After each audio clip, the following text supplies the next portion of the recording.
नमस्कार साथीहरु, NEPSE daily market update लिएर आइसकेको छु। आज साताको पहिलो दिन आइतबार मंसिर 18 गते 2079 साल। आज भने नेप्से 2.16 अङ्कले बढेर 1963.22 बिन्दुमा रोकिएको छ।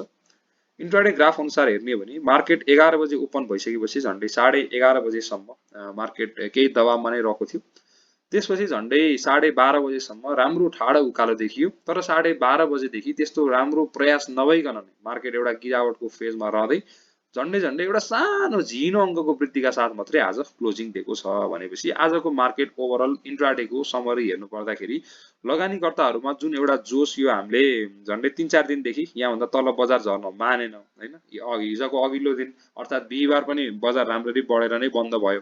भोल्युममा पनि केही उत्साहजनक एक प्रकारले भन्ने हो भने अहिलेको फेजमा चाहिँ केही राम्रो भोल्युम नै मान्नुपर्छ यो 1.5 अर्बको भोल्युमलाई पनि। यतिको भोल्युममा चाहिँ आज एउटा इन्भर्स ह्यामर टाइपको क्यान्डल फर्मेसन भएको छ, जसको मतलब चाहिँ इन्ट्राडेमा बजार केही माथिसम्म गयो तर माथि सम्हालिन सकेन के। यहाँ सम्हालिने प्रयास भयो तर सम्हालिन नसकिसकेपछि झन्डै हेर्ने हो भने 12:32 देखि 12:52 भनेपछि झन्डै 20 मिनेटसम्म सम्हालिने प्रयास भयो तर सम्हालिन नसकिसकेपछि 3 बजेसम्म नै लगातार ठाडो गिरावटका साथ बन्द भएको छ। भनेपछि जुन एउटा सेन्टिमेन्टका साथ लगानीकर्ताहरू यहाँबाट अगाडि बढेका थिए, यहाँबाट अगाडि बढे, त्यो चाहिँ केही हदसम्म हैन अब चाहिँ बेच्नुपर्छ क्या हो भन्ने सेन्टिमेन्टले जित्न खोजेको हो कि भन्ने चाहिँ देखिएको छ। अब इन्डिकेटरको हिसाबले के छ, प्राइस एक्सनको हिसाबले के छ, क्यान्डलको हिसाबले के छ, यसको बारेमा हामी डिटेलमा कुरा गर्छौं। त्योभन्दा पहिला चाहिँ मार्केटको समरी हेरौं। भले आज 2.16 अङ्कले नेप्से बढे पनि टर्नओभर भने अघिल्लो कारोबार दिन भन्दा बढी आएको छ। यो चाहिँ लगानीकर्ताहरुमा जाँगर चाहिँ केही बढ्दैछ है, किन्ने बेला यही हो कि भन्ने जाँगर बढ्दैछ भन्ने कुरा पनि देख्न सक्छौं। त्यसैगरी आज 36 लाख किता शेयरको कारोबार भएको छ। आज 97 वटा कम्पनीका लगानीकर्ताले कमाएका छन्, जसमा पनि पर्सेन्टेजको हिसाबले हेर्ने हो भने DLBS, OHL, KLBC, UIC, NLG यी कम्पनीका लगानीकर्ताले सर्वाधिक कमाएका छन् भने 89 वटा कम्पनीका लगानीकर्ताले गुमाएका छन्।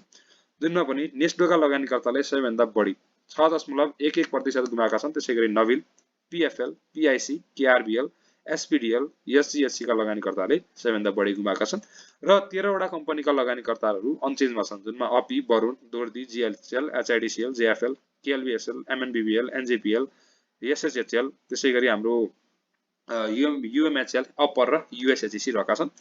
अब टर्नओभरको हिसाबले हेर्नु पर्दा नबिलको सबैभन्दा धेरै टर्नओभर आएको छ। त्यसैगरी नेस्टो, FMDVL अर्थात फर्स्ट माइक्रो फाइनान्स, त्यसैगरी SDL र शिवम। र भोल्युमको हिसाबले हेर्ने हो भने HDSPC को सबैभन्दा धेरै भोल्युम छ। त्यसैगरी नबिल, FMDVL, सानिमा र मेगा। र कारोबारको हिसाबले पनि नबिलको सबैभन्दा धेरै कारोबार भएको छ। त्यसैगरी FMDVL, नेस्टो, सानिमा र शिवम। अब यो टर्नओभर, भोल्युम र ट्रान्ज्याक्सन यदि तीनटैमा चाहिँ कुनै कम्पनीको नाम देखिन्छ भने त्यसमा चाहिँ ओभरअल पब्लिक पार्टिसिपेसनमा नै त्यो बढेको छ या घटेको छ भन्ने चाहिँ हामीले बुझ्नुपर्छ कि। अब टर्नओभर आएको छ, भोल्युम छैन, ट्रान्ज्याक्सन त्यति धेरै छैन भने त्यो चाहिँ एउटा कुनै समूहले बढाएको हुन सक्छ भन्ने हामीले बुझ्नु पर्यो। तर टर्नओभर पनि आएको छ, भोल्युम पनि छ, त्यसमा साथसाथै ट्रान्ज्याक्सन पनि आएको छ भने त्यसमा चाहिँ ओभरअल सम्पूर्ण पब्लिक पार्टिसिपेसनका साथ नै मार्केटमा एउटा मुभ आएको छ भन्ने चाहिँ हामीले हेर्नुपर्छ। त्यो अनुसारले नबिल र नेस्टो चाहिँ आजका हट स्टक्सहरू चाहिँ देखिए। अब ट्रान्ज्याक्सनको हिसाबले हेर्नु पर्दा आज 26,150 ट्रान्ज्याक्सन भएका छन् भने 243 वटा स्क्रिप्टको कारोबार भएको छ। 28 खर्ब 23 अर्ब मार्केट क्यापिटलाइजेसन भएको छ। ओभरअल मार्केट समरी हेर्नु पर्दाखेरि भोल्युम हेर्दाखेरि चाहिँ लगानीकर्ताहरुमा एउटा बिस्तारै जाँगर चाहिँ बढ्दै गएको भन्ने चाहिँ देखिएको छ।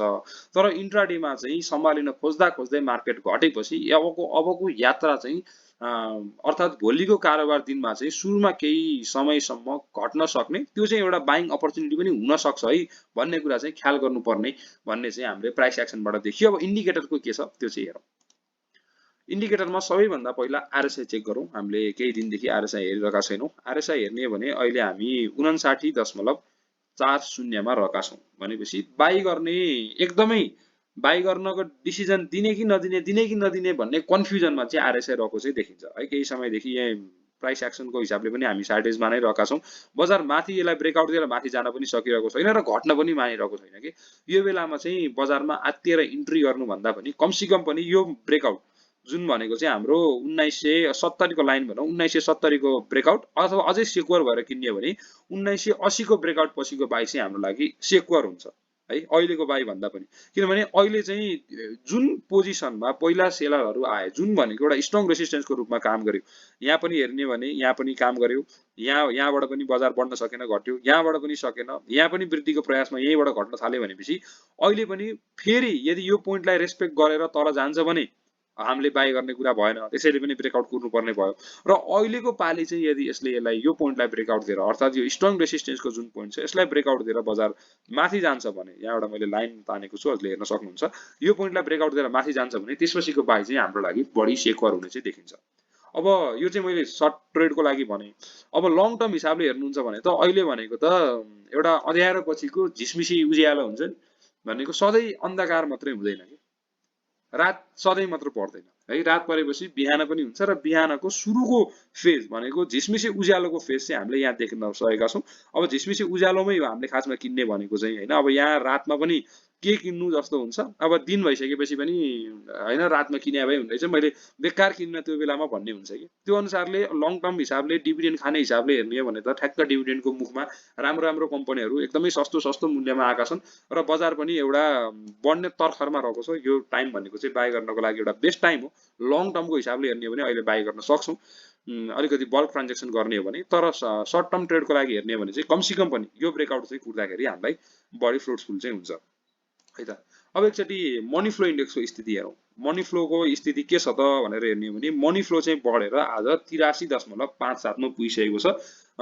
यो इन्डेक्स चाहिँ साइडवेजमा बसे पनि लगानीकर्ताहरूको किन्ने जाँगर चाहिँ बढेर गएको चाहिँ प्रष्ट रूपमा हामीले यहाँ भोल्युम इन्डेक्समा पनि देख्छौँ भने मनी फ्लो पनि बढेको छ भनेपछि मनी फ्लोको हिसाबले त बाई गर्नको लागि हामीलाई त एकदमै पोजिटिभ चाहिँ देखिएको छ। तर मनी फ्लो यत्रो बढ्दा बढ्दै पनि आरएसआई बढ्न नसक्नु र प्राइस एक्सनमा त्यति राम्रो मुभ नआउनुले चाहिँ मार्केटमा अब एक दुई दिन चाहिँ अथवा भोलिको अथवा सर्ट टाइमसम्मको लागि चाहिँ केही सप्लाई आउन सक्ने सम्भावना चाहिँ बढी देखिन्छ है त।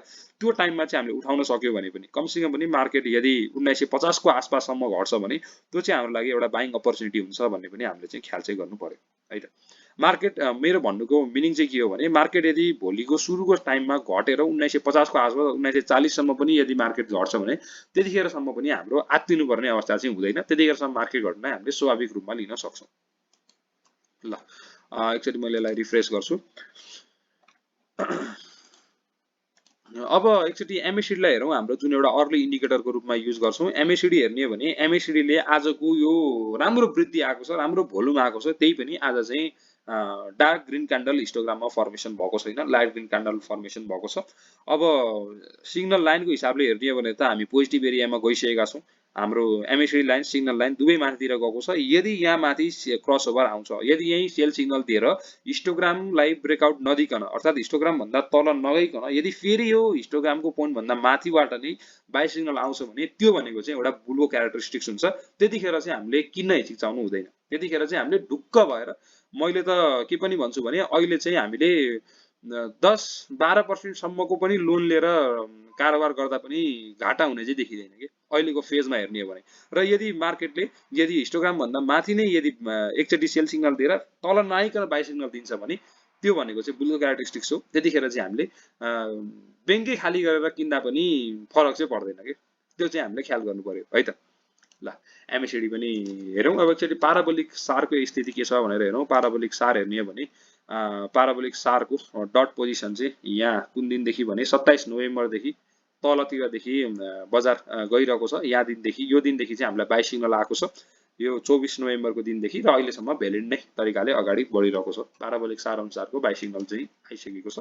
अब एकचोटि एकुमुलेसन डिस्ट्रिब्युसन हेरौँ। अहिले बजारको स्थिति के छ भनेर हेर्ने हो भने आज चाहिँ एकुमुलेसन भन्दा पनि केही हदसम्म डिस्ट्रिब्युसन जुन हामीले यहाँ पनि देख्यौँ, बजार यहाँ सम्हालिन खोज्यो, सम्हालिन नसकेपछि बजार तलतिर झर्यो नि त। यो झर्ने टाइममा यदि टिएमएसमा बस्नु भएको थियो भने हेर्नुभएको थियो होला, यहाँबाट बढ्ने भन्दा पनि झर्ने टाइममा चाहिँ भोल्युम अलिकति धेरै आएको थियो कि। यो अनुसारले यहाँ प्रष्ट रूपमा डिस्ट्रिब्युसनमा पनि एकुमुलेसन डिस्ट्रिब्युसन चार्टमा पनि देखियो आज चाहिँ डिस्ट्रिब्युट केही हदसम्म भएको छ। त्यसले गर्दा पनि भोलिको फर्स्ट आवरमा अथवा भोलिको दिन चाहिँ केही गिरावट हुन सक्छ र त्यो चाहिँ एउटा सामान्य गिरावटको रूपमा चाहिँ हामीले लिनुपर्छ है, भोलिको कमसेकम पनि यो पोइन्टसम्मको गिरावटलाई चाहिँ। ल एकुमुलेसन डिस्ट्रिब्युसन अनुसारले पनि आज चाहिँ डिस्ट्रिब्युट भएको चाहिँ देख्छौँ।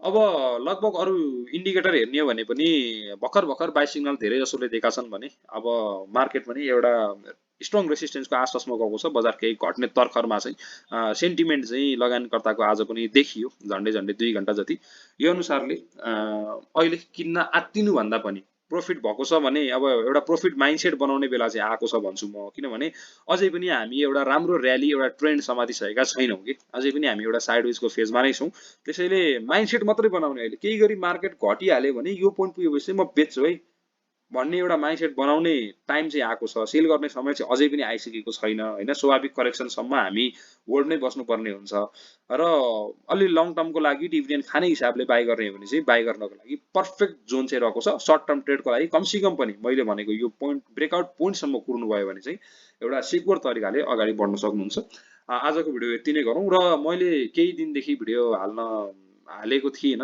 केही व्यस्तताले गर्दाखेरि हाल्न भ्याइरहेको थिइनँ र आज पनि म अर्कै आइडीबाट आएको छु यहाँ त्यसैले यहाँ मैले एउटा पहिलेदेखिको एउटा चार्ट पनि देखाउन सकिनँ र भोलिदेखि चाहिँ हाम्रो लगातार यही समयमा नै दैनिक नै भिडियो आउनेछ आजको भिडियो यति नै गरौँ यस्तै सेयर सम्बन्धी जानकारी आइपी एफपी र लेटेस्ट जानकारी पाउनको लागि हाम्रो च्यानललाई सब्स्क्राइब गरी बेल आइकन प्रेस गर्न नबिर्सनु होला आजको भिडियो यति नै गरौँ धन्यवाद